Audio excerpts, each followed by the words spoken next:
Assalamualaikum warahmatullahi wabarakatuh.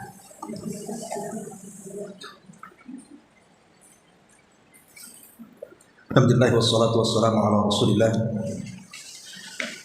wa ala alihi wa sahbihi wa mawalah wa la hawla wa la quwwata illa billahi wa ba'd. Alhamdulillah kita kembali bisa duduk untuk bertolak ilmi. Salawat dan salam dari agar kepada Rasul kita Nabi besar Muhammad sallallahu alaihi wa ala alihi wasallam. Kita lanjutkan kembali kajian kita, masih membahas kitab 175 jalan menuju surga. Dan kita masuk pada poin yang keempat, keutamaan berbakti kepada kedua orang tua dan kewajibannya. Jadi di sini pengarang memasukkan di antara jalan kita menuju surga Allah Subhanahu wa taala adalah dengan cara berbakti kepada kedua orang tua. Dan berbakti kepada orang tua adalah jalan yang paling cepat kita bisa menempuh jalan menuju surga Allah Subhanahu wa taala. Kita baca dulu beberapa dalilnya baru kita terangkan. Allah Subhanahu wa taala berfirman di sini pada surah An-Nisa ayat 36. Wa'budullaha wa la tusyriku bihi syai'an wa bil walidaini ihsana.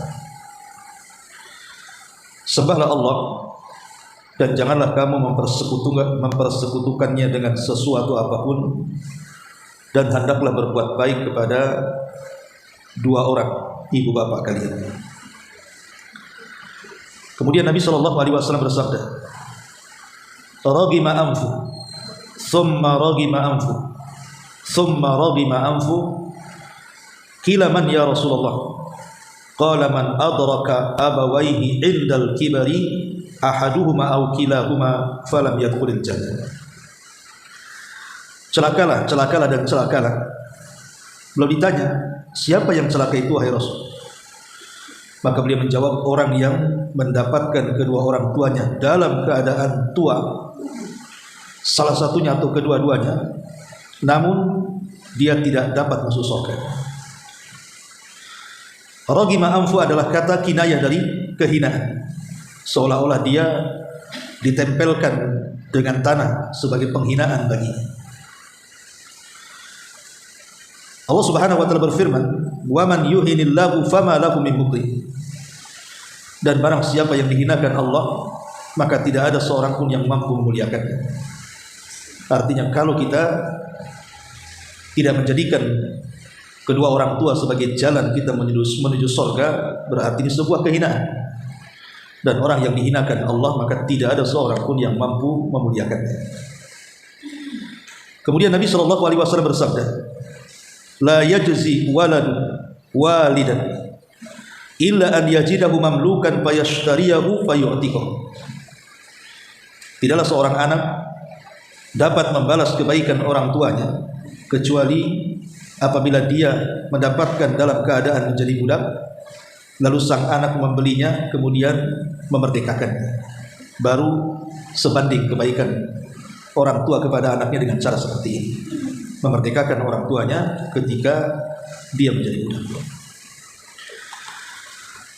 Baik masyarakat muslimat yang dimuliakan Allah Subhanahu wa taala, kita tahu bahwa dalam Islam hak itu kan terbagi menjadi dua. Ada hak yang berkaitan dengan Allah Subhanahu wa taala seperti salat, puasa dan seterusnya. Tapi juga ada hak yang menyangkut dengan hamba-hambanya. Lah di antara hak yang menyangkut dengan hamba-hambanya, yang paling utama adalah hak seorang anak kepada orang tua. Ini yang paling mulia dari semua hak yang Allah Subhanahu wa taala perintahkan agar kita menyampaikan hak ataupun kewajiban-kewajiban itu kepada orang yang berhak menerimanya. Kalau kita mengacu kepada nas-nas Al-Qur'an dan juga hadis-hadis Nabi sallallahu alaihi wasallam, banyak sekali dalil-dalil yang menunjukkan tentang birrul walidain itu, bukan hanya sekedar yang dicantumkan pengarang saja, tetapi banyak lagi. kita bisa membaca beberapa ayat dalam Al-Quran seperti Al-Baqarah 83, kemudian Al-Isra 23, kemudian An-Nisa 36, kemudian surah Luqman ayat 14, kemudian surah Al-Ahqaf ayat 15, dan juga Al-Ankabut ayat 8. Kita ambil saja dalam surah Isra ayat 23. Allah Subhanahu wa taala berfirman, "Wa qadha rabbuka alla ta'budu illa iyyah wa bil walidaini ihsana." Dan Rabbmu telah memerintahkan agar kalian jangan menyembah kecuali hanya kepadanya, dan hendaklah dengan kedua orang tua kalian berbuat baiklah kalian.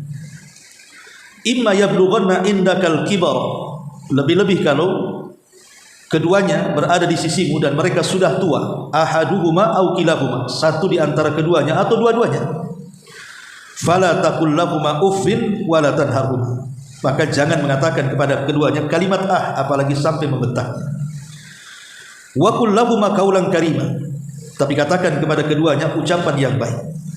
Wa qur rabbirhamhuma kama rabbayani shaghira, dan katakanlah, ya Allah, berilah rahmat kepada keduanya karena kedua orang tuaku sudah merawatku sejak kecil. Kalau kita melihat ayat-ayat dalam Al-Quran tentang birrul walidain itu, selalu disandingkan dengan perintah tauhid, selalu.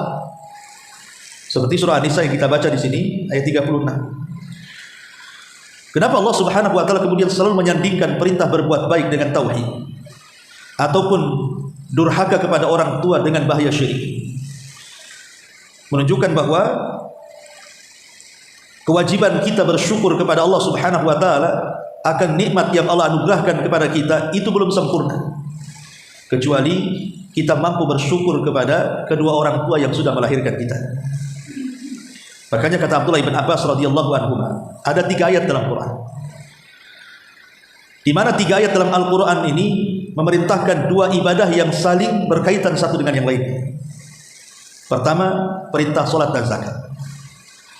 Yang kedua, ketaatan kepada Allah dan Rasulnya. Dan yang ketiga, bersyukur kepada Allah dan kepada kedua orang tua. Pertama, salat dan zakat. Allah mengatakan aqimus salata wa atuz zakat. Laksanakan salat, tegakkan salat, tunaikan zakat. Kata Abdullah bin Abbas radhiyallahu anhu, orang kalau hanya sekedar memperhatikan salat tapi meninggalkan zakat, maka tidak sempurna salatnya. Kemudian yang kedua, atiullaha wa atiur rasul. Taatlah kepada Allah dan Rasulnya. Orang kalau hanya taat saja kepada Allah tapi tidak taat kepada Rasul, tidak sempurna ketaatannya kepada Allah.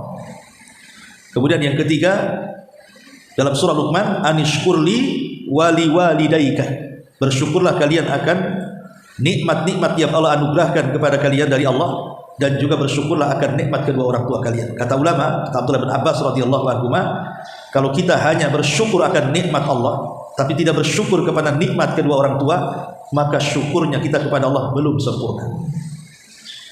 Makanya selalu digandengkan antara perintah tauhid dengan birrul walidain. Salah satunya di sini wa'budullaha wa la tusyriku bihi syai'an wa bil walidaini ihsana. Ini pendalilan pengarang yang pertama. Kemudian juga mu'alif hafizahullah ta'ala di sini mengambil hadis yang dikeluarkan Imam Muslim.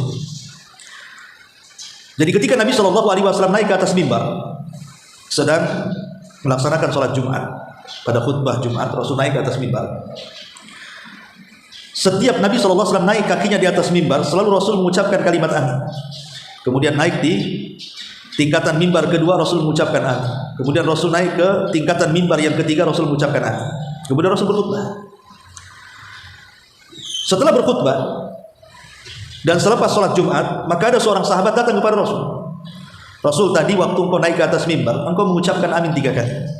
Ala ma amanta ya Rasulullah. Atas doa apa engkau ini mengaminkan ketika naik ke atas mimbar? Karena kami tidak mendengar doanya, masalahnya. Rasul yang mengucapkan amin, amin, amin gitu saja. Maka Nabi SAW menjawab, tadi sewaktu aku naik ke atas mimbar itu, Jibril turun. Kemudian Jibril berdoa 3 doa dan minta diaminkan aku. Aku pun mengaminkan doa Jibril. Kemudian Nabi SAW menceritakan 3 doa Jibril itu. Yang pertama, Ragima anfu, thumma ragima anfu, thumma ragima anfu. Celaka, celaka dan celaka. Kemudian Rasul ditanya, apa yang dimaksudkan celaka itu wahai Rasul? Maka Nabi SAW menyebutkan hadis ini, man adraka abawaihi indal kibari ahaduhuma aw kilahuma falam yadkhulil jannah. Orang yang masih mendapatkan kedua orang tuanya hidup, salah satu atau keduanya masih hidup, kok tidak bisa memasukkan anak ke dalam surga? Celaka dan binasa orang itu. Maka ketika Jibril mengatakan seperti itu, dia pun amin, aku pun mengaminkannya. Kemudian yang kedua, Jibril juga berdoa tentang kecelakaan kepada orang yang masuk bulan Ramadan, kemudian keluar dari Ramadan, tidak ada satu dosa pun yang tidak diampuni. Kemudian yang ketiga, Jibril juga mendoakan tentang orang yang disebutkan nama Nabi SAW, tapi kita tidak bersalawat kepada dia. Inilah tiga perkara yang menjadi doa Jibril yang diaminkan Nabi SAW. Salah satunya di sini, man adraka abawaihi indal kibari ahaduhuma aw kilahuma fala yadkhulil jannah. Celaka dan binasa orang yang masih hidup tapi tidak menjadi jembatan muliakan orang tua. Dan kalau seandainya Allah sudah hinakan kita, walaupun manusia memuliakan kita, tetap kita ini orang hina. Namanya ada anak durhaka kepada orang tua, di mata Allah anak ini hina. Walaupun mungkin di kantornya dia dimuliakan karena mungkin dia manajernya atau bosnya, atau di masyarakatnya dimuliakan karena mungkin dia tokoh di situ, entah RT RW atau apa namanya, atau mungkin dia dimuliakan di tempat-tempat yang lainnya. Ya, di mata manusia mungkin dia dimuliakan, tapi di mata Allah tetap hina karena dia tidak memuliakan yang Allah muliakan. Itulah yang Allah katakan, wa man yuhinillahu fama lahu min mukrim. Dan siapapun yang Allah hinakan, maka tidak ada seorang pun yang mampu untuk memuliakannya. Ini surah Al-Hajj ayat 18. Dan yang terakhir, pengarang membawakan sebuah hadis Nabi SAW, la yajzi waladun walidah illa an yajidahu mamlukan fayashtariyahu fayu'tikahu.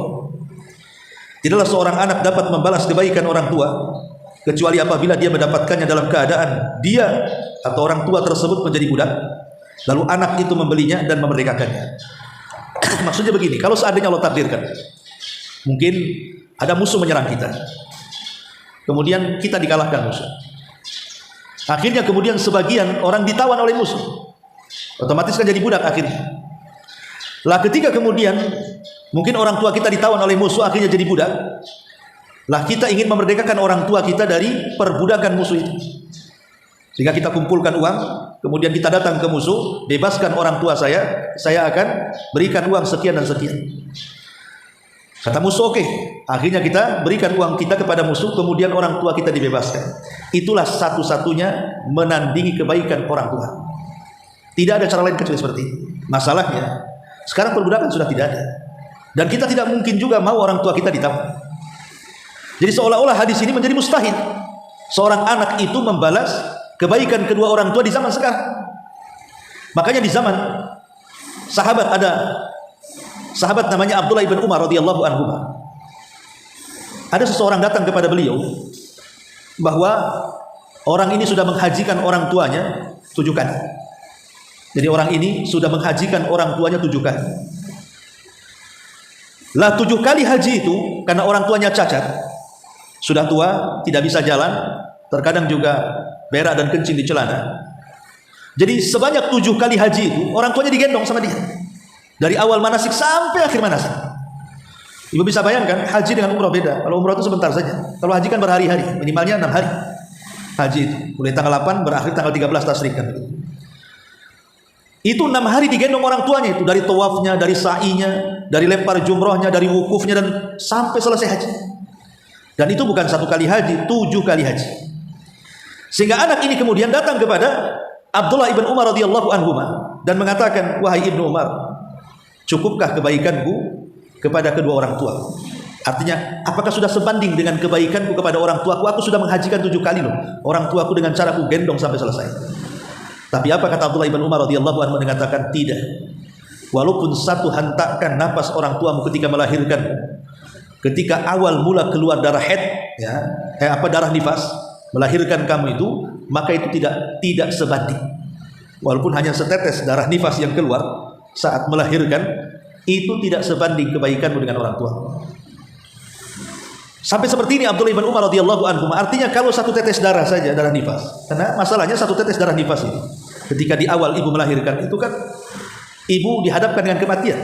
Betapa banyak orang yang tidak selamat ketika melahirkan karena kehabisan darah dan begitu seterusnya. Makanya kenapa Rasul menghadiahi wanita yang melahirkan kalau meninggal dia syahid.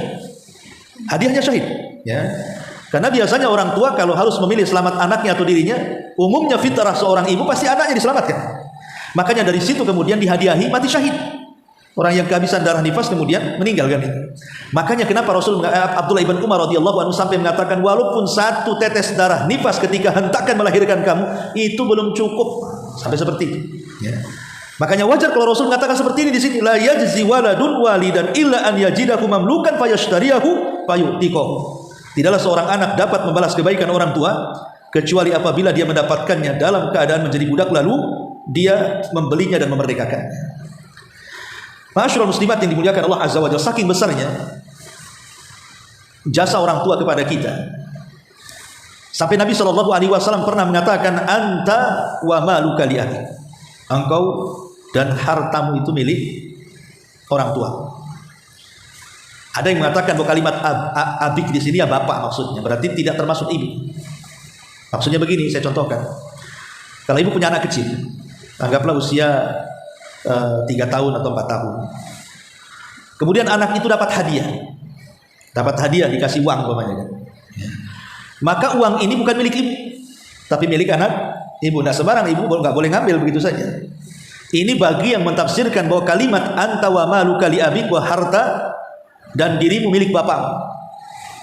Kecuali kalau seandainya ibunya izin sama bapaknya untuk memakai hadiah yang diberikan kepada anaknya. Tapi ada sebagian para ulama mengatakan tidak, kalimat anta wa maluka li abik, engkau dan hartamu itu milik bapakmu, itu maksudnya ya termasuk juga ibu di situ, gitu maksudnya. Disebutkan bapak karena dia memang pemimpin rumah tangga. Berarti masuk juga di situ suami istri. Berarti boleh kemudian seorang ibu itu mengambil hadiah anaknya, apalagi dia memang punya hajat. Tetapi ulama mengatakan, apakah kemudian kalimat anta wa maluka li abik, engkau dan hartamu itu milik orang tuamu, kalimat li abik di situ ada alif lam, li abiknya. Apakah lam di situ lil milki, artinya mutlak milik orang tuanya? Ataukah lam di situ maksudnya hanya sekedar lil ibah? Maknanya boleh orang tua mengambil harta anaknya, bukan memiliki, tapi boleh mengambil. Ini menjadi perselisihan para ulama.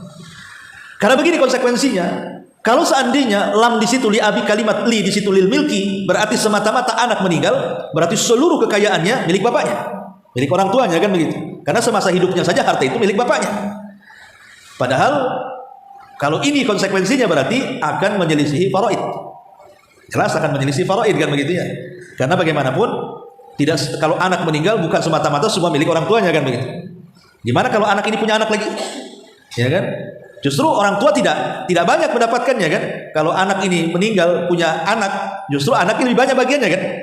Makanya ulama mengatakan kalimat li abi, li di situ bukan lil milki tetapi lil ibah. Artinya orang tua boleh mengambil harta anaknya. Itu pun dengan 4 syarat, kata ulama. 4 syaratnya. Boleh orang tua mengambil atau boleh mengambil harta anak itu kalau ada 4 syarat. Kalau tidak ada 4 syarat, tidak boleh. Pertama, tidak membuat madarat si anak. Umpamanya ibu punya anak orang kaya, ya sudah sukses anaknya. Kemudian ibu hendak mengambil harta anaknya, boleh. Tetapi satu, tidak membahayakan anak. Ya. Membahayakan seperti apa? Umpamanya berkaitan dengan kebutuhan dia. Ibu ambil berasnya, dia mau makan apa? Kalau diambil, bisa kelaparan, kan begitu ya. Ini kan membahayakan namanya. Atau di musim dingin, umpamanya kan, diambil selimut. Nanti dia kedinginan, sakit dan begitu seterusnya. Itu kan membahayakan. Ya karena di daerah-daerah tertentu itu kan ada musim-musim dingin yang nggak bisa seseorang tidur nggak pakai selimut. Di daerah Timur Tengah itu kalau datang musim dingin kan luar biasa dingin. Itu kan kalau kita diambil, orang tua ngambil selimut anak, ini kan membahayakan anaknya. Ini satu. Yang kedua, bukan kebutuhan asas bagi anak, bukan kebutuhan pokok bagi anak. Seperti anaknya kerja pakai mobil, jaraknya jauh, diambil pula mobilnya, suruh jalan kaki, itu mana pula? Nah, itu namanya kebutuhan pokok, kan? Dia harus bekerja dengan kendaraan. Tiba-tiba kendaraannya diambil, dia harus jalan kaki sejauh itu. Nah, akhirnya si anak nggak bisa bekerja. Nah, itu syarat yang kedua, bukan kebutuhan anak. Kemudian yang ketiga, Jangan mengambil harta anak untuk diberikan kepada anak yang lain. Nggak boleh. Namanya ibu punya anak 3. Yang satu kaya, yang satu miskin. Sengaja minta atas nama ibu kepada anaknya yang kaya, padahal ibu itu mau ngasih anak yang lain yang susah. Kan ada yang seperti itu ya. Nggak boleh. Karena ini memancing kecemburuan. Ya, dan itu banyak terjadi perkelahian anak dengan orang tua. Akhirnya apa? Anak tidak mau ngasih lagi uang kepada orang tua. Alasannya apa? Buat apa saya kasih sama orang tua? Toh juga uang saya dikasihkan ke ponakan saya, katanya. Dikasihkan kepada saudara saya. Saya ngasih itu kan untuk ibu. Nah, banyak anak yang seperti itu biasanya. Akhirnya memancing kecemburuan kan. Maka tidak boleh orang tua mengambil harta anak untuk dikasihkan ke anak yang lain. Ini syarat juga. Dan yang terakhir, yang keempat, kalau memang orang tua sangat berhajat dengan hajat mendesak, terpaksalah harus meminta uang sama anaknya. Dia punya hajat. Punya hajat kebutuhan, umpamanya dia sakit, pengen berobat, gak ada duit. Ya sudah, mintalah sama anaknya. Punya hajat kebutuhan kan begitu ya. Kalau yang seperti ini 4 syarat dipenuhi, maka itulah yang dimaksud anta wa maluka li abi. Engkau dan harta milik bapak. Maka bapak boleh mengambil harta anak dengan 4 syarat ini. Kalau tidak terpenuhi, tidak boleh. Ini harus dipahami. Bukan mutlak kemudian harta kita dan kita sendiri milik orang tua kita secara mutlak, tidak. Harus dipahami. Dan ini termasuk bagian daripada fikih ya, supaya tidak sembarang. Karena saya dulu pernah ada orang nelpon keluhan dari seorang anak gitu kan. Dia bilang, Ustaz, saya mau tanya, kenapa? Gimana saya diancam orang tua saya? Gitu. Dia harus mengirim kepada orang tuanya sekian. Bahkan ke istrinya dijatah. Ya. Kemudian alasannya apa? Hadis ini. Anaknya kemudian ditakut-takuti dengan hadis ini. Nah, anaknya sudah hijrah, tentu takut. Karena Nabi SAW mengatakan, engkau dan hartamu itu milik bapakmu, milik ibumu. Gitu. Jadi dia disuruh setoran tiap bulan ke orang tuanya kan itu. Ya, kejam kali orang tuanya. Padahal fikihnya tidak seperti itu. Tapi kembali kepada pembahasan bahwa di sini sampai Nabi SAW mengatakan anta wa maluka li abi. Dirimu dan juga hartamu itu milik kedua orang tuamu. Menunjukkan apa? Menunjukkan ada isyarat tentang birrul walidain. Kenapa kemudian Rasul sampai mengatakan seperti itu? Karena keberadaan kita tidak mungkin ada kecuali karena mereka. Kalau bukan ada orang tua kita, dari mana kita ada? Coba. Karena ada mereka lah kita ada. Makanya dengan sebab itulah kemudian kita pun harus menolong mereka. Kalau bisa sebelum mereka meminta, kita kasih. Anak itu harus peka kebutuhan orang tua. Jangan nunggu minta gitu maksudnya. Kira-kira kalau kita berkunjung kepada orang tua, ini orang tua butuh apa? Jangan ditanya butuh apa. Sebelum dia bicara, kalau bisa kita kasih. Dan jangan kemudian memanggil orang tua dari jauh. Ya, dekati orang tua. Kemudian jangan memanggil namanya dan dengan bahasa-bahasa yang santun. Makanya tadi ayatnya Allah mengatakan wa qul lahum qawlan karima. Sampai kata Imam Ibnu Katsir ketika memberikan catatan kepada surah Isra di sini, fala taqul lahum uf. Jangan katakan kepada kedua orang tua kalimat uf. Itu uf kan dua huruf, bukan kalimat. Uf itu huruf, alif dan fa, uf. Ya. Dalam bahasa kita gitu ya. Kalau seandainya kata Imam Ibnu Katsir rahimahullah taala ada kalimat yang lebih pendek dari kalimat 2 huruf, anggaplah 1 huruf atau mungkin setengah huruf, tentu Allah juga akan melarang. Kalau seandainya ada kalimat yang kurang dari 2 huruf ini, tentu Allah akan melarang. Cuman paling pendek 2 huruf masalahnya. Dan itu juga masalah kan? Namanya ada orang tua manggil kita ini, nah kemari. Terkadang kita latah dan mengatakan baru istirahat tadi panggil. Kalimat ahnya itu masalah. Ya, aduh, baru baring ini, udah disuruh lagi. Nah, kalimat aduhnya, kalimat ahnya itu yang dipermasalahkan itu. Bukan kalimat setelahnya. Kalau kalimat setelahnya ya lihat kan itu ya. Kalau memang nadanya kasar ya lebih haram lagi. Karena katanya ulama usul, disinilah letak yang disebut dengan mafhum aulawi. Kalau seandainya saja tidak boleh, berarti yang lebih daripada itu tentu lebih diharamkan lagi. Sesuatu yang disembunyikan terkadang lebih besar dosanya dari yang ditampakkan. Ditampakkan saja. Berarti kalau lebih daripada boleh jadi kemudian jauh lebih besar dosanya. Adapun kemudian di sini ulama memberikan 9 catatan ketika bicara soal birrul walidain. Yang pertama, bagian daripada birrul walidain adalah at-ta'atu lahum wa talbiyatu awamirihima wal infaqu alaihima indal hajati. Pertama, anak harus senantiasa taat kepada kedua orang tua. Kemudian segera datang atas perintah kedua orang tua dan berupaya untuk berinfak, menolong kepada kedua orang tua ketika keduanya berhajat. Ini yang pertama, taat, segera mendatangi panggilan perintah keduanya dan membantu. Adapun taat Ini berkaitan dengan hal yang ma'ruf. Taat ini berkaitan dengan yang baik. Berarti kalau yang tidak ma'ruf, yang tidak baik tidak boleh ditaati. Karena Nabi SAW mengatakan la ta'ata li makhlukin fi maksiatil khaliq. Tidak ada ketaatan kepada makhluk dalam rangka bermaksiat kepada Allah. Berarti maksudnya taat kepada orang tua dalam hal yang ma'ruf. Di zaman Rasul ada seorang sahabat namanya Sa'ad bin Abi Waqqas radhiyallahu anhu. Sa'ad bin Abi Waqqas ini Allah takdirkan ibunya tidak masuk Islam. Bahkan ibunya sangat membenci Islam. Jadi ibunya Sa'ad bin Abi Waqqas ini mengancam Sa'ad, kalau engkau tidak murtad dari agama Muhammad dan kembali kepada agama musyrik, maka aku akan bunuh diri. Akhirnya kemudian betul-betul orang tuanya ada upaya untuk melakukan bunuh diri dengan cara apa? Mau makan, tidak mau makan selama 3 hari lebih. Sampai akhirnya kemudian betul-betul hampir mati. Tidak makan 3 hari lebih. Enggak mau mati kan gitu. Tetapi karena Sa'ad bin Abi Waqqas ini adalah sahabat yang sangat kokoh akidahnya, dia justru menantang ibunya dan mengatakan, "Wahai ibu, seandainya aku memiliki 100 jiwa, 100 nyawa, seandainya engkau memiliki 100 nyawa." Dia kan ada upaya untuk membunuh dirinya kan. Jadi tantang sama Sa'ad, kalau Allah berikan 100 nyawa sama kamu, kata, engkau keluarkan satu-satu supaya aku keluar dari agama Islam, aku tidak akan keluar. Kemudian kata Sa'ad, kalau engkau makan silahkan, enggak pun ada masalah katanya. Sampai begitu kan sama anak. Ya, lapar makan juga lah bu. Udah 3 hari tak makan, makanlah. Tidak jadi bunuh diri. Karena rupanya anaknya tidak bisa dirayu. Ya. Dari sini turun ayat surah Luqman kan, wa in jahadaka ala an tusyrika bima laisa laka bihi ilmun fala tuti'hum. Kalau kedua orang tua memaksa kamu untuk menyekutukan Allah, jangan ditaati. Tetapi walaupun demikian wasahibhuma fid dunya ma'rufah, tetap berbuat baik kepada mereka dalam urusan dunia itu tidak terputus. Ini kalau soal taat. Kemudian tentang talbiyah, bersegera. Kalau orang tua kita merintahkan sesuatu, bersegera. Ini kita sudah tahu perintahnya baik, maka bersegera. Sebab kalau tidak bersegera kepada panggilan kedua orang tua, ingat kisah Juraiz al-Abid. Juraiz al-Abid seorang ahli ibadah di zaman Bani Israel.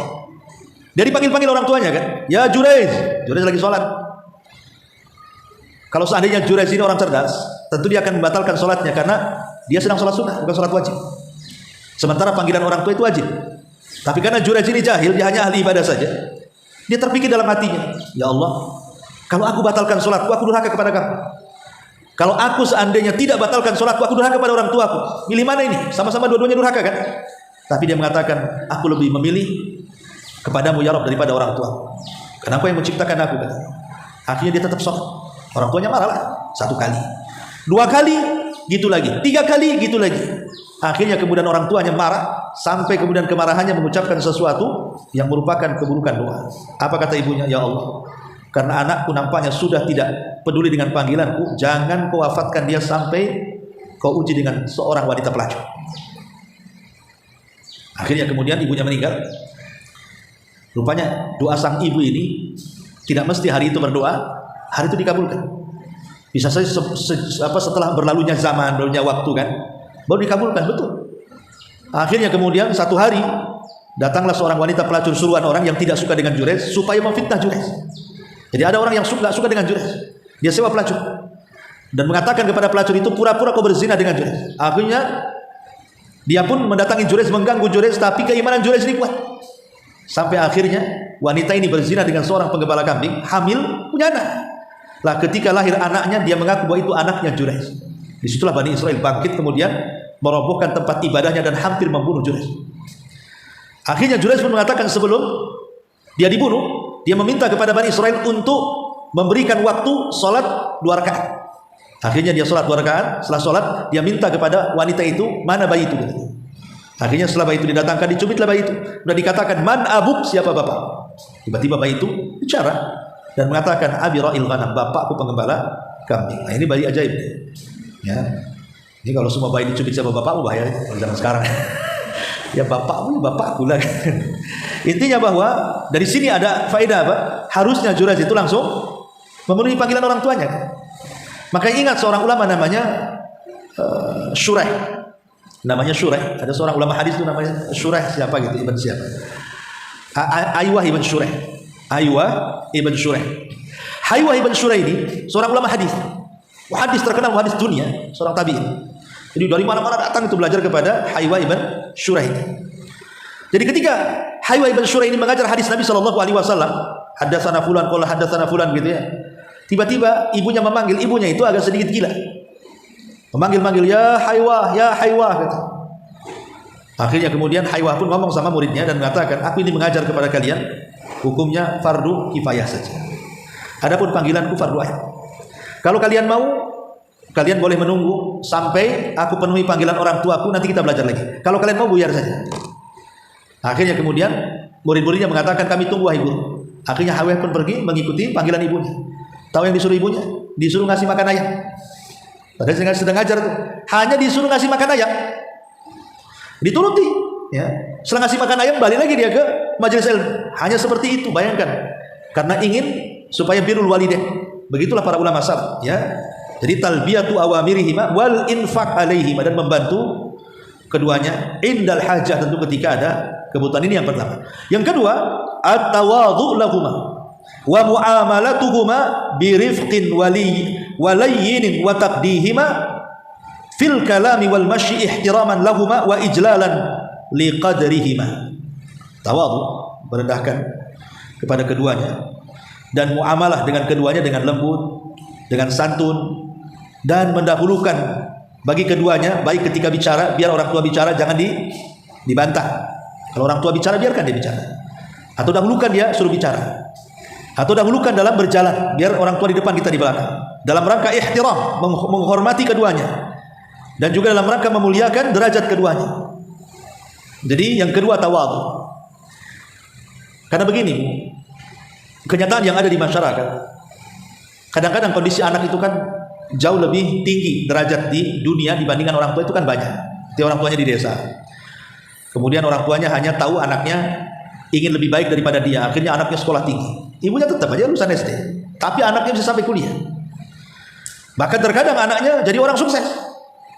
Bagi orang tua itu tidak peduli mau anak itu mau jadi apa saja, orang tua hanya tahunya kau itu anakku. Itulah orang tua. Orang tua itu hanya satu kata, kau anakku. Kau mau dokter, kau mau jadi menteri, kau mau jadi presiden, tetap kau anakku, itu saja. Ya. Itulah yang ada di pikiran orang tua. Apalagi orang tua di desa kan.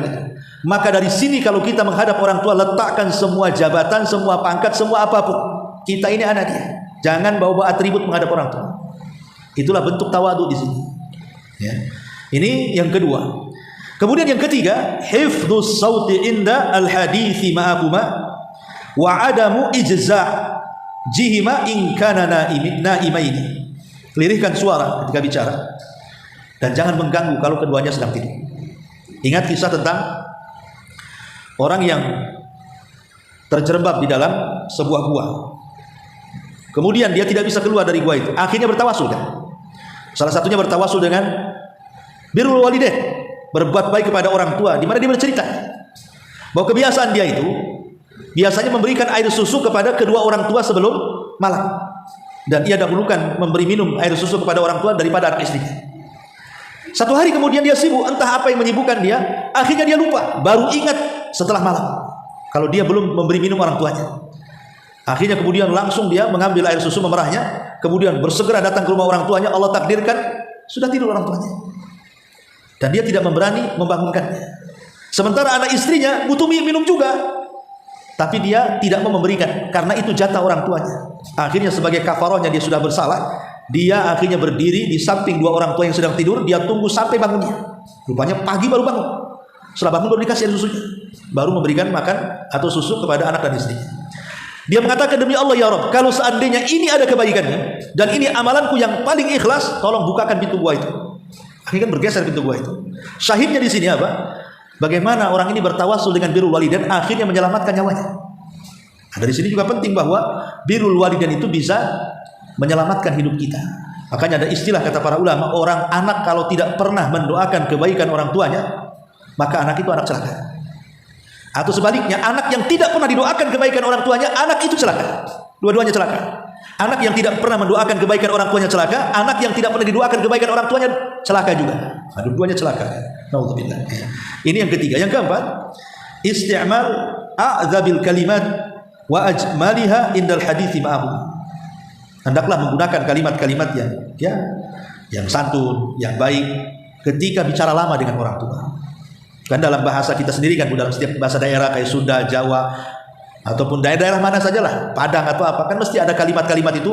Kalau bahasa Jawa itu ada kromo yang paling tinggi gitu ya, ada yang bawahnya, ada yang kasar sekali. Nah itu kan cerdas orang itu, bisa memilih mana kalimat terbaik yang harus diucapkan kepada kedua orang tua. Kemudian yang kelima, ihsanut ta'amul ma'ahum, memperbaiki hubungan dengan keduanya. Karena ada seorang saya bercerita, jadi ada seorang anak usianya sudah 50 tahun. Tentu kalau anaknya 50 tahun ya orang tuanya lebih tua kan begitu. Ya, orang tuanya di atas 70 tahun lah, kalau anaknya aja 50 tahun. Berarti orang tuanya di atas 70 tahun ke 80 tahun. Jadi orang tuanya ini datang menemui Syekh, menemui salah satu ulama, bercerita bahwa minta kepada Syekh ini, Syekh tolong aku, damaikan aku dengan anak.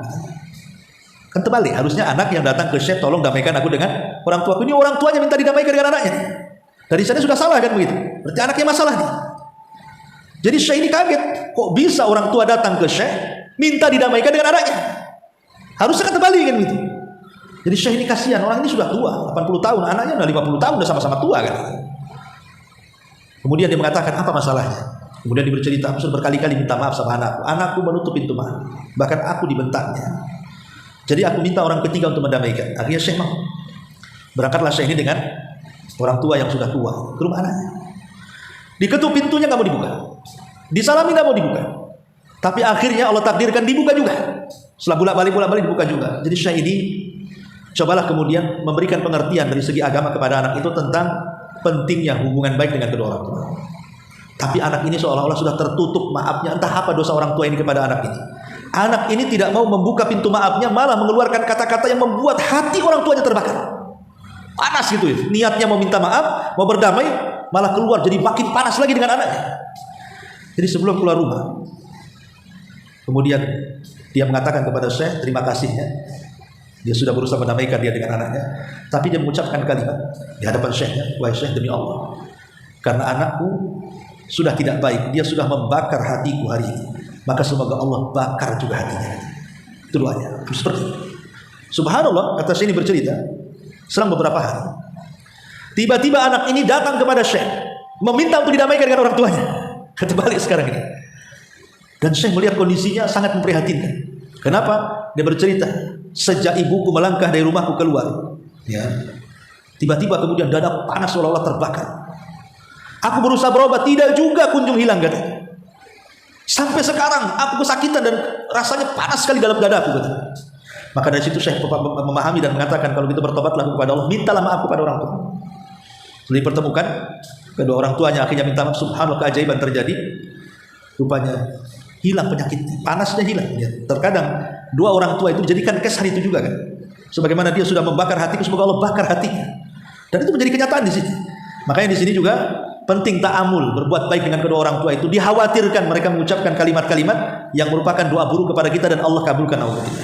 Ini yang kelima. Yang keenam, ad-du'a lahuma birrahmah wal ghufran. Berdoa kepada kedua orang tua dengan rahmat supaya Allah memberikan kasih sayang dan ampunan. Wa adamu mujaladatihima wal kadhibu alaihima, dan jangan sampai berdebat dengan keduanya ataupun berdusta kepada keduanya. Berdoa, apalagi kalau usia kita ini sudah 40 tahun. Ya Bu ya. Pokoknya ibu ini sudah 40 tahun, maka mendoakan kepada kedua orang tua itu harus lebih lagi. Kenapa demikian? Karena Allah Subhanahu wa taala yang memerintahkan kan, hatta idza balagu ashuddahu wa balagu arba'ina sanatan qala rabbi auzi'ni an ashkura ni'mataka allati an'amta 'alai wa 'ala walidayya. Apa kata Allah? Apabila usia kalian sudah mencapai asyuddah, asyuddah itu 33 tahun. Wa balagu arba'ina sana, kemudian Allah sampaikan usia kita ke 40 tahun. Maka di usia 40 tahun harus banyak membaca doa, Rabbi auzi'ni, ya Allah anugerahkan kepadaku, an ashkura ni'mataka allati an'amta 'alai, agar aku bisa bersyukur akan nikmat yang kau berikan kepadaku, wa 'ala walidai, dan agar aku bisa bersyukur lagi kepada kedua orang tuaku. Jadi kalau usia sudah 40 tahun dan Allah takdirkan orang tua kita masih hidup, perbanyaklah berdoa kepada orang tua. Kenapa? Di usia 40 tahun harus semakin lagi mendoakan orang tua, karena biasanya usia 40 tahun itu dengan disibukkan dengan dunia. Usia 40 tahun sudah sering saya katakan, biasanya ibu sudah punya suami, ibu sudah punya anak, ibu sudah sibuk dengan pekerjaan rumah, Ibu udah sibuk dengan bertetangga, dengan muamalah dengan yang lainnya. Lah jangan sampai kesibukan-kesibukan ini melupakan doa kepada orang tua. Makanya di usia seperti ini harus Allah ingatkan. Karena di usia 40 tahun ini kesibukan ibu macam-macam masalahnya. Ngurus suami, ngurus anak, bermasalah dengan tetangga, kadang sebagiannya wanita karir, berbisnis dan begitu seterusnya. Oke lah, sesibuk apapun sekarang, jangan lupakan orang tua. Seolah-olah Allah ingin katakan seperti itu. Maka kalau usianya sudah 40 tahun harus lebih lagi. Kenapa coba? Apa rahasianya? Kenapa di usia 40 tahun makin lagi kita disuruh untuk berdoa kebaikan kepada orang tua? Karena di sini akan terjadi timbal balik dari anak kita. Kalau di usia ibu 40 tahun masih berbuat baik sama kedua orang tua, anak kita melihat, Bu. Anak kita melihat nih. Wah, kalau ibunya saja berbuat baik sama neneknya, sama nenek dia, otomatis akan tertanam. Kalau Allah takdirkan kita sudah tua, maka anak itu akan berbuat baik kepada kita. Karena ada contohnya dari kita kan. Tapi kalau kita jahat dengan orang tua kita, anak kita melihatnya, jangan salahkan kalau seandainya anak kita jahat kepada kita. Di sana terjadi hukum karma. Kata Rasul, tabarru aba'akum tabarrukum abnaukum. Berbuat baiklah kalian kepada kedua orang tua kalian, nanti anak kalian berbuat baik kepada kalian. Maka ini juga bagian daripada birrul walidain. Kemudian yang nomor 7, ikhtisas al-um bimazid minal bir. Tentu ibu harus diutamakan dibandingkan ayah. Kenapa? Karena Rasul mengatakan ummuka summa ummuka summa ummuka summa abuka. Ibumu kemudian ayah. Tapi tentu ini dalam pilihan. Kalau seandainya dua-duanya memerintahkan dalam satu waktu, tidak bisa kita memilih, pilihlah yang seruan ibu, gitu maksudnya. Tapi dalam kehidupan berbakti kepada orang tua jangan dibedakan antara ibu dengan ayah, karena dua-duanya berperan. Dua-duanya sama-sama berperan, kan itu. Cuman kalau dalam satu waktu tiba-tiba harus memilih, kita tidak bisa memilih keduanya, harus salah satunya. Itulah maksudnya pilihlah ibu. Makanya dalam hakul hidhanah itu apa? Hak asuh ketika suami istri bercerai. Maka secara hukum syar'i jatuh kepada siapa? Kepada ibu. Dalam hukum syar'i sampai anak itu balik. Sampai anak itu balik. Ataupun sampai anak itu tidak balik, mumayyiz, sampai anak itu mengerti. Entah usia 10 tahun kan belum balik tuh, tapi sudah mengerti kan? Disitulah hakim boleh bertanya kepada sang anak, kau memilih ibumu atau bapakmu? Tapi kalau waktu bayi, ya tetap dia harus ikut ibunya. Karena yang menyusui ibunya, bapaknya gak keluar susu kan? Bagaimana ikut ibunya lah. Kecuali kalau sudah mumayyiz, itu dipilih, kau memilih ibu apa bapak? Disinilah nanti anak itu akan memilih. Kalau dia bilang ikut bapaknya, ibu tidak bisa apa-apa. Kalau dia bilang ikut ibu, ya bapak tidak bisa apa-apa. Kecuali dalam kondisi hakim boleh memaksa anak itu ikut siapa. Seperti kasusnya, umpamanya ada dulu di zaman Amirul Mukminin radhiyallahu anhu, Umar bin Khattab radhiyallahu anhu. Jadi ada seorang anak ini disuruh milih apakah ikut bapaknya atau ikut ibunya. Tiba-tiba anak ini ikut bapaknya. Ya. Senanglah bapaknya. Hampir mau dibawa balik. Tiba-tiba kemudian ibunya mengatakan, ya Amirul Mukminin, kenapa kau tidak tanya alasan anak itu? Kenapa dia ikut bapak tidak ikut aku? Padahal biasanya anak itu kan lebih dekat dengan ibu ya. Kok ini ikut bapaknya pula? Kata Umar, tunggu dulu, jangan bubar dulu. Akhirnya kemudian Umar mengatakan kepadanya, nah, kenapa kau ikut bapakmu? Kau tidak ikut ibu? Anak ini cerita, namanya anak ini polos, masih kecil, 10 tahun, 17 tahun, dia mengatakan, karena saya kalau giliran di rumah bapak, katanya, aku tidak dilarang, aku bisa main ke sana kemari, katanya, aku bisa bebas, bapakku tidak pernah marah kepadaku, tapi giliran aku di rumah ibuku, aku dipaksa belajar ke guru ini, katanya. Kalau enggak aku dipecut ibuku, katanya. Maka Umar mengatakan, oh kalau begitu, engkau harus ikut ibumu, katanya. Kau enggak boleh ikut bapakmu, katanya, karena ibunya yang bisa mendidik. Kondisi seperti ini hakim bisa memaksa, karena kalau ikut bapak masalah kan, seharusnya dia. Oh, kau harus ikut ibumu, kata Umar, karena ibumu yang bisa mendidikmu. Ini taib. Jadi intinya bahwa di sini ada ikhtisas bil um. Kemudian yang nomor 8, syukruhuma alladzi jaa'a maqrunan bi syukrillah. Tentu bersyukur kepada kedua orang tua yang Allah Subhanahu wa taala sebut satu nafas dengan bersyukur kepada Allah Subhanahu wa taala, karena kalau syukur inilah yang menumbuhkan kecintaan kita kepada kedua orang tua. Yang terakhir, al-ihsan ilaihima wa taqdimu amrihima mujahadatan nafsi bi ridahuma hatta wa in kana ghairu muslimin. Tetap berbuat baik kepada keduanya, mencari keridhaan keduanya walaupun keduanya bukan muslim. Anggaplah orang tuanya kafir, tetap berbuat baik kepada kedua orang tuanya selama tidak kafir harbi. Kalau kafirnya harbi memerangi Islam, lain ceritanya. Karena dulu di zaman sahabat ada sahabat membunuh orang tuanya gara-gara orang tuanya memerangi Nabi. Abu Ubaidah ibnul Jarrah, dia bunuh orang tuanya di perang Badar.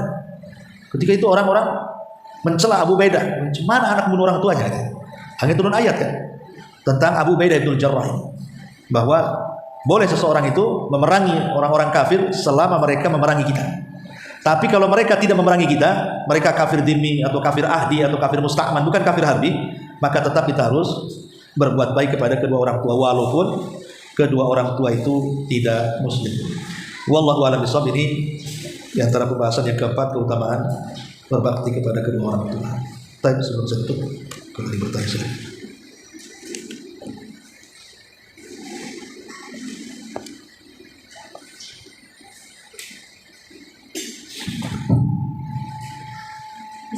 Assalamualaikum Ustaz. Waalaikumsalam. Dalam penjelasan tadi Ustaz ada kisahkan bagaimana seorang anak yang sudah menghajikan ibunya sampai 7 kali, yang menyebab ibunya bahwa suatu dia ke tanah suci, Ustaz. Lalu ditanyakan kepada Abdullah ibnu Umar, apakah itu sudah cukup sebagai bakti? Tapi tetap dijawab tidak. Karena kan yang saya katakan tadi, sewaktu seorang anak dilahirkan, ketika dalam nifas seorang ibu itu keluar, itulah yang membuat dia bisa terbalas kebaikan seorang anak kepada ibu. Yang namanya Ustaz, apakah di sini berlaku buat seorang ibu yang sudah melahirkan anaknya, namun ditelantarkan seperti yang anaknya lahir dia letakkan dikasih sama orang dan tidak dirawat. Ada juga karena kecewa dengan suaminya, anaknya ditinggalkan tidak dirawat. Dan apakah hal itu bagi seorang anak yang itu juga sama dengan anak yang memang dia rawat dari kecil sampai dia dewasa? Iya. Alhamdulillah. Perintah berbuat baik kepada orang tua itu tidak dikhususkan kepada orang tertentu, tetapi umum. Karena perintahnya umum. Baik anak itu dirawat dari kecil sampai besar, atau mungkin anak itu dirawat sesaat kemudian dikasih orang, atau lebih kejam lagi kadang-kadang dikasihkan orang ketika bayi gitu kan. Setelah bayi ini besar tahu dia orang tuanya, tetap berbuat baik kepada orang tua kandung itu tidak terputus hanya gara-gara persoalan dendam. Karena begini, ketika Al-Quran memerintahkan sesuatu, Allah mengatakan wabil walidaini ihsan, hendaklah berbuat baik kepada kedua orang tua. Ini perintah Allah. Jadi berbuat baik kepada kedua orang tua itu perintah Allah, bukan perintah barter. Bukan karena dia baik dengan saya baik dengan dia. Dia jahat dengan saya akan jahat dengan dia. Bukan seperti itu. Tetapi berbuat baik kepada orang tua itu adalah perintah. Soal orang tua jahat dengan saya terserah dia. Ini Allah perintahkan saya berbuat baik sama orang tua. Begitu kaidahnya. Karena Islam itu tidak mengenal barter. Tidak mengenal barter gitu. Apalagi anak kepada orang tua. Kenapa demikian? Karena orang tua ini sekalipun dia membunuh anak, tidak dikisos. Ini orang tua bunuh anaknya nih. Dalam Islam kisos kan? Orang membunuh dibunuh. Lebih kejam mana orang tua bunuh anaknya juga. Tapi Islam tidak ada kisos kalau orang tua membunuh anak. Karena biasanya rata-rata tidak mungkin anak dibunuh orang tuanya kan? Tidak mungkin, kecuali ada masalah. Udah sakit hati anak orang tuanya, akhirnya dibunuh anaknya kan? Mana ada orang tua bunuh anak? Kalau dia bunuh anak itu memang mungkin ada hal yang kita tidak tahu kan itu. Makanya tidak berlaku kisos, tidak berlaku hukum hudud. Namanya anak menuduh ibu menuduh anaknya berzina. Dalam Islam menuduh berzina tanpa bukti harus dicambuk 80 kali. Tapi dalam Islam tidak berlaku mencambuk orang tuanya gara-gara menuduh anaknya berzina. Nah, itu tidak berlaku. Makanya dari sini kita tahu bahwa walaupun okelah seandainya orang tua kita itu jahat dengan kita, jangan lihat kejahatannya, tapi lihat bahwa berbuat baik kepada orang tua itu bukan perintah orang tua kepada kita, tapi perintah Allah kepada kita untuk berbuat baik kepada orang tua. Jadi lihat perintah Allah, jangan lihat perintah orang tua. Dan itu berlaku. Ya tentu, tetapi kan kenyataannya orang yang didik dari kecil sampai dia besar dengan orang yang dibuang, ya tentu akan beda perasaan kita kan. Perasaan kita akan beda, akan jauh tentu, akan merasa kenapa saya dibuang dan begitu seterusnya. Tapi insya Allah kalau orang itu sudah tahu hukumnya, sudah hijrah tahu hukumnya, insya Allah dia tetap akan berbuat baik kepada orang tuanya. Tapi mungkin tidak seperti berbuat baik seorang anak dari kecil dirawat sampai dewasa, kan itu kan menyangkut perasaan kan? Tapi bagaimanapun berusaha berbuat baik kepada orang tua itu sama. Ya, dan berbuat baik kepada orang tua angkatnya pun tidak bisa dilebihkan dibandingkan berbuat baik kepada kedua orang tua aslinya. Karena yang namanya orang tua angkat itu ya sebatas orang tua angkat saja. Tapi kalau orang tua kandung, ya tua kandung melahirkan kita. Kalau tidak ada orang tua angkat, nggak ada hubungan dengan adanya kita atau tidak adanya kita kan. Tapi adanya orang tua kandung itu ada kaitan dengan adanya kita. Walaupun hanya dilahirkan kemudian dikasih, dia tidak ingat, jangan sekedar bercerita ketika kelahiran. Lah dia mengandung. Dia mengandung sampai 9 bulan itu di perut dia. Jadi harus jaga anaknya supaya tidak mati. Ya, kalau dia mati bisa saja lah ambil pil atau makan apa yang biar keguguran bisa saja kan begitu. Jadi dari situ pemerintah berbuat baik kepada orang tua itu bukan berbuat baik sistem barter atau bukan karena perintah orang tua, itu perintah Allah kepada kita. Saya kira itu jawabannya. Wallahu a'lam. Yang kedua, Ustaz. Iya. Dari kisah yang Ustaz katakan tadi ya Ustaz, kisah yang pertama tadi, kisah Sa'ad bin Abi Waqqas, sebagaimana orang tuanya itu yang tidak Islam. Yang kedua, kisah juga itu yang namanya apa Ustaz? Ketika seorang orang tua yang tidak mendidik anaknya dan dia tidak memasukkan anaknya ke dalam sekolah yang Islam atau belajar tentang agama, terus dia tidak paham bagaimana ketika dipanggil orang tua, bagaimana harus orang tua yang dia tahu baik. Tapi ketika panggilan tadi, sebagaimana kisah Jualan tadi ya Ustaz, yang kisah itu terjadi di saat dia memanggil anaknya berkali-kali ya Ustaz. Terus otomatis seperti kisah Jualan dia tidak menjawab. Apakah doa yang tidak benar itu bisa terkabulkan juga Ustaz? Sementara dia sendiri tidak mendidik anaknya. Iya. Ada hadis mengatakan salasun la turaddu da'watuh. Salasun la turaddu da'watuh. Ada 3 kelompok yang tidak mungkin ditolak doanya. Salah satunya da'watul walid li waladi. Doa orang tua kepada anaknya. Hadis ini apakah doanya baik atau doanya buruk? Dua-duanya dikabulkan. Walaupun tidak dididik. Ya, tetap. Karena doa hadis ini umum. Doanya orang tua kepada anak tanpa menyebutkan yang baik atau yang buruk kan. Berarti baik doanya baik tetap dikabulkan, doanya buruk tetap dikabulkan dua-duanya. Dalam kondisi apapun di sini.